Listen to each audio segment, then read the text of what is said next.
Hello students.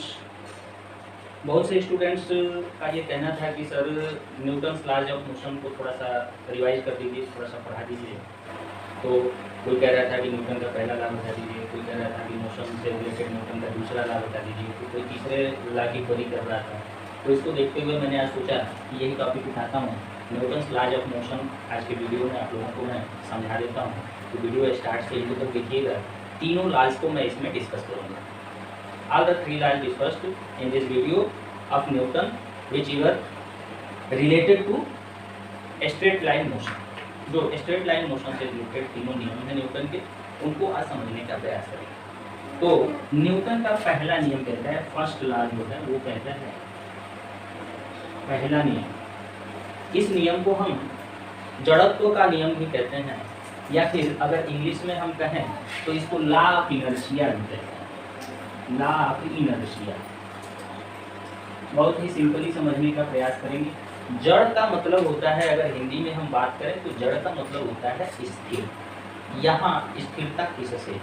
यहाँ स्थिरता motion के अकॉर्डिंग अगर हम स्टेट, किसी ऑब्जेक्ट के स्टेट की बात करें तो उससे है। और ये पहला नियम कहता है कि इस संसार में जितनी भी फिजिकल बॉडीज हैं, all physical bodies in this universe follow this law, इस लॉ को फॉलो करती हैं कि वो अपने स्टेट चेंज को अपोज करती हैं। मतलब उनका अगर स्टेट रेस्ट का है तो वो मोशन में नहीं आना चाहिए, और अगर वो एक स्ट्रेट लाइन में मूव कर रही हैं तो उसी लाइन में वो मूव करती रहेंगी, रेस्ट में नहीं आना चाहिए। ये जो प्रॉपर्टी है इसको प्रॉपर्टी ऑफ इनर्शिया कहते हैं। और प्रॉपर्टी ऑफ इनर्शिया, ये इनर्शिया जो होती है वो कितने तरह की होती है? Inertia of rest, inertia of motion, inertia of direction. अगर कोई बॉडी रेस्ट में है तो वो मोशन का अपोज करेगी, इसको इनर्शिया ऑफ रेस्ट है। अगर कोई बॉडी मोशन में है तो वो रेस्ट में आने का अपोज करेगी, रेस्ट में नहीं आना चाहेगी, इसको इनर्शिया ऑफ मोशन कहते हैं। अगर कोई बॉडी स्ट्रेट लाइन में ट्रेवल कर रही है, स्ट्रेट लाइन में मूव कर रही है, स्ट्रेट लाइन मोशन में है, तो वो अपने उसी स्ट्रेट लाइन को पकड़ के आगे बढ़ना चाहेगी, डायरेक्शन चेंज करना नहीं चाहेगी, इसको इनर्शिया ऑफ डायरेक्शन कहते हैं। और यही न्यूटन का पहला नियम जो है वो कहता है, फर्स्ट लॉ कहता है कि अगर कोई बॉडी रेस्ट में, if a body in rest it, और या रेस्ट में है या फिर स्ट्रेट लाइन में मूव कर रही है, और in straight line motion, straight line uniform motion, uniformly move कर रही है। अगर कोई बॉडी रेस्ट में है या स्ट्रेट लाइन यूनिफॉर्म मोशन में है तो वो तब तक उस मोशन में या रेस्ट की कंडीशन में बनी रहेगी जब तक कि कोई एक्सटर्नल अनबैलेंस्ड फोर्स उस पर अप्लाई करके और उसके स्टेट को चेंज नहीं कर सके। तो motion it remains in its state of rest और मोशन कब तक? Unless an external unbalanced force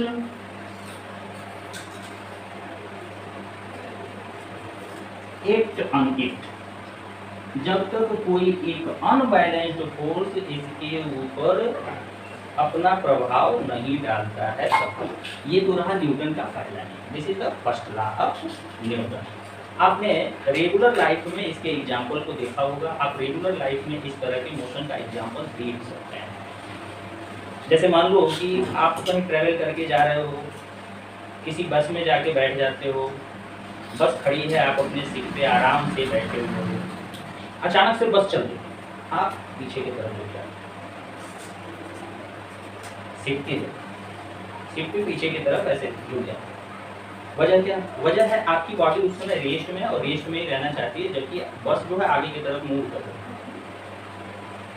अब मान लिया कि पीछे से सीट जो है वो आपको पुश करती है और अनबैलेंस फोर्स सीट से आपकी बॉडी को मिलता है और आप भी मोशन में आ जाते हो, मोशन में आगे की तरफ चलते चले जा रहे हो, चलते चले जा रहे हो। अब आपकी बॉडी एकदम रिलैक्स में उसी मोशन में चल रही है कंटिन्यूस, क्योंकि फोर्स ने क्या किया है, आपकी बॉडी के रेस्ट का जो पोजीशन था उसको चेंज कर दिया, आपका स्टेट ऑफ मोशन था वो, यूनिफॉर्मली आप चल रहे हो। अचानक से स्पीड ब्रेकर आता है और ड्राइवर तेजी से ब्रेक लेता है, तो जैसे ही वो तेजी से ब्रेक लेगा आप आगे की तरफ निकलोगे। ऐसा क्यों? फिर से आपकी बॉडी कंटिन्यूअस एक जो है यूनिफॉर्म मोशन में आ गई थी बस के साथ साथ चलते हुए, और अचानक से ड्राइवर ने ब्रेक लिया, मतलब मोशन को कम किया या मोशन को रोक दिया, लेकिन आप उसी मोशन में, उसी यूनिफॉर्म मोशन में, जिस मोशन में चल रहे थे, आपकी बॉडी आगे की तरफ बढ़ जाएगी, यानी वो रुकना नहीं चाहती, और आप अगर कुछ ना पकड़ो इस कंडीशन में तो आगे गिर जाओ। तो रेगुलर लाइफ में आपने देखा कि ये जो पहला नियम है ये फॉलो होता है। अब बात करेंगे हम न्यूटन के दूसरे नियम की, सेकेंड लॉ की।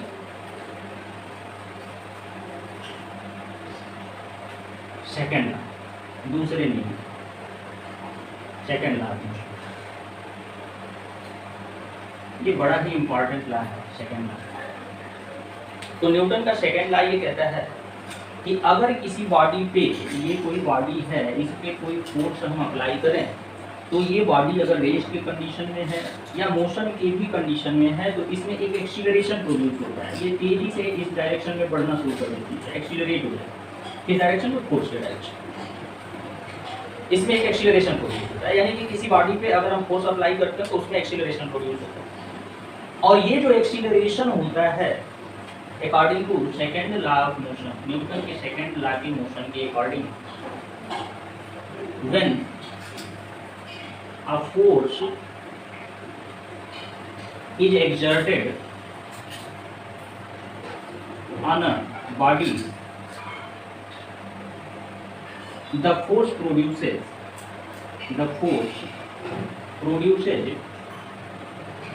an acceleration, एक एक्सीलरेशन को वो प्रोड्यूस करता है, एक एक्सीलरेशन ये को प्रोड्यूस करेगा, which is directly proportional to, ये डायरेक्टली प्रोपोर्शनल होता है द फोर्स, ये जो एक्सीलरेशन प्रोड्यूस होता है फोर्स के डायरेक्टली प्रोपोर्शनल होता है, यानी एफ के डायरेक्टली प्रोपोर्शनल होता है। जितना तेज फोर्स आप लगाओगे उतना ज्यादा एक्सीलरेशन प्रोड्यूस होगा, जितना कम फोर्स लगाओगे उतना ही कम एक्सीलरेशन प्रोड्यूस होगा। एंड इनवर्सली प्रोपोर्शनल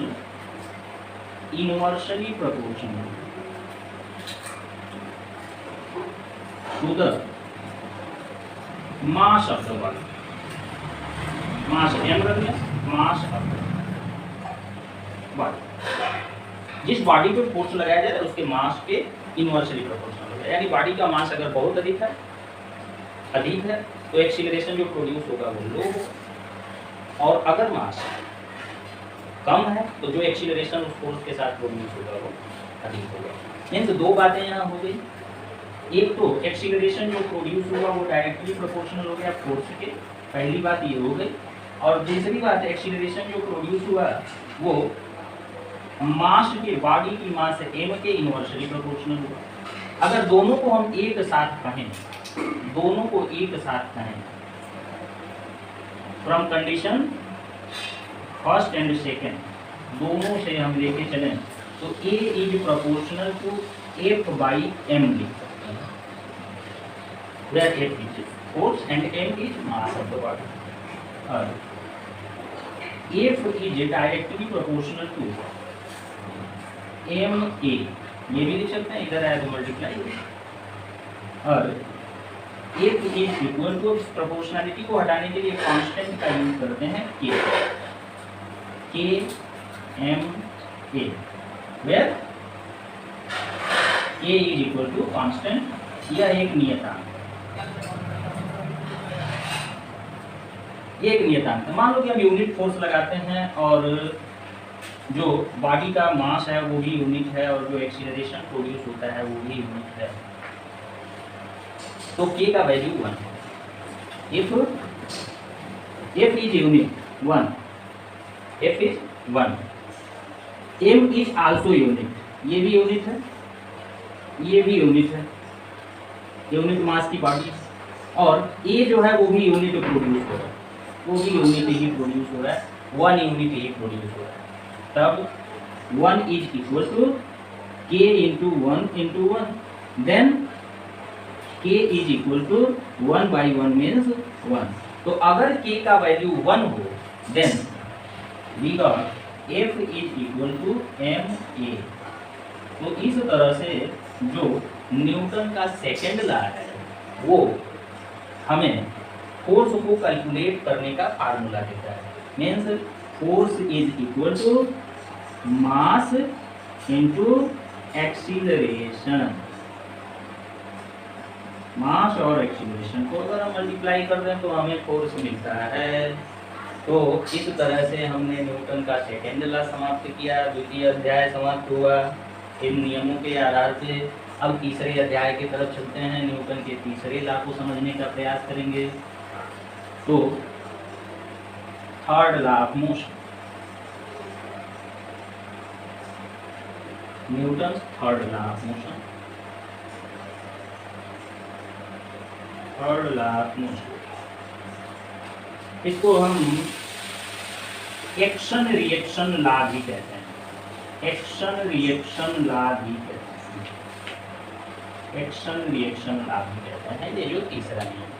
अब ये एक्शन और रिएक्शन क्या है, क्या एक्शन है और क्या रिएक्शन है, इसको समझने का प्रयास करेंगे। तो यहाँ एक्शन से मतलब एक बॉडी के द्वारा दूसरे बॉडी पे अप्लाई किया गया फोर्स, और रिएक्शन का मतलब दूसरे बॉडी द्वारा पहले बॉडी पे अप्लाई किया गया फोर्स।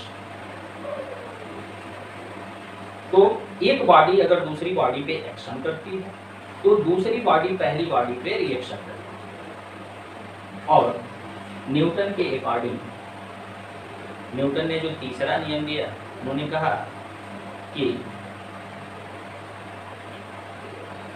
अगर कोई बॉडी पहली बॉडी पे कोई फोर्स एक्सर्ट करती है तो दूसरी बॉडी भी अपोजिट डायरेक्शन में ठीक उतना ही फोर्स पहली बॉडी पे एक्सर्ट करती है। यानी एक एक्शन का उसके बराबर और अपोजिट डायरेक्शन में रिएक्शन होता है, इसीलिए इसको एक्शन रिएक्शन लॉ भी कहते हैं। तो इसको अगर बहुत ही शॉर्ट में हम कहें थर्ड लॉ के, तो हम कह सकते हैं to each and every action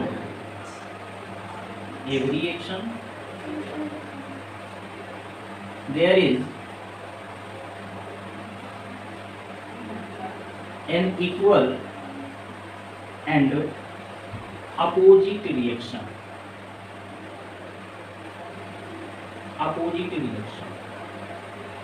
प्रत्येक एक्शन का उसके बराबर ही उसके अपोजिट डायरेक्शन में रिएक्शन होता है। मीन्स अगर ए किसी फोर्स को बॉडी बी पे डाल रही है, मान लिया कि एक फोर्स बॉडी बी पे एफ फोर्स जो है ये इस डायरेक्शन में डाल रही है, तो बी भी ए पे सेम मैग्नीट्यूड का फोर्स ए पे डालेगा। तो न्यूटन का तीसरा नियम कहता है एफ ए बी, यानी एफ जो पड़ रहा है पहली बॉडी दूसरी बॉडी पे जो फोर्स डाल रही है ये ठीक बराबर होता है एफ बी ए, यानी बी ए पे जो फोर्स डाल रही है वो ये फोर्स और ये फोर्स दोनों का मैग्नीट्यूड बराबर होगा, बस ये अपोजिट डायरेक्शन में होगा। यानी अगर ये फोर्स इस डायरेक्शन में है तो बी ए पे इस डायरेक्शन में फोर्स अप्लाई करेगी। इसको कहते हैं एक्शन रिएक्शन लॉ। तो इस तरह से ये न्यूटन के तीनों नियम को हमने समराइज किया। आशा है न्यूटन का तीनों नियम आप लोगों के समझ में आ गया होगा, और आगे भी इसी तरह आपको जो प्रॉब्लम होगी उसके अकॉर्डिंग अगर हमसे आप अपनी क्वेरी को रखोगे तो उससे रिलेटेड वीडियोज मैं जरूर बनाऊंगा और आपकी समस्या को इसी तरह मैं दूर करता हूँ। Thank you.